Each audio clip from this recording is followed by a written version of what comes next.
In this tutorial, we're going to cover the basics of conditional formatting, mainly within cell rules. Now here we have text and here we have characters. So we'll start off by highlighting our text. I do Control-Shift down arrow and that highlights everything. So we can come to this drop down and we're going to do highlight cell rules. Now in this case, we have greater than, less than, between, equal to, etc. Now these all have the same intuitive functionality. So in this case, we'll do greater than. Now we can highlight people who are, say, greater than 6 foot, so 72 inches, and we could do red text. So now we can see whoever was 75 inches, 75, 76, 76, 73, etc. They're all highlighted red now. Now I'm going to undo that with Control Z, and we can do another walkthrough. So let's do between, for example. We could say between 60 and 69. And let's do maybe red fill.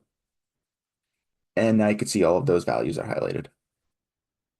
Now the same idea comes with equal to and less than. So we're going to move on to text that contains. So in this case, we're going to come over to our text column and we're going to highlight everything again with Control-Shift down arrow. We're going to do the drop down again, and we're going to do, so we can do text that contains. And for example, let's do female as light red fill. Now we have female and light red fill.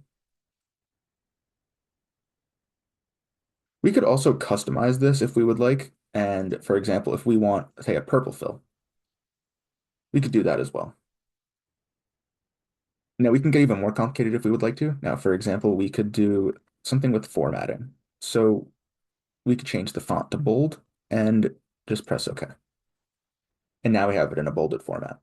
Now we could also do top and bottom rules. Those are also pretty useful, especially for more statistical analysis.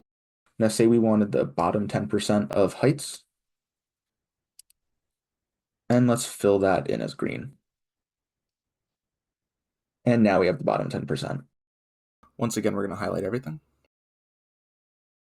And after, we could choose above average. And here we'll select red text. Now these are all the heights that are above the average. Now you can see a lot of these are very, very similar, and you can even make your own custom rules if you would like to. Let me also preface that you could change these to your own liking. So say I wanted to do the 25%, and now the 25% have a custom border around them. Now that's all for conditional formatting. I'll be covering the rest of it in a different video, and I hope that helps.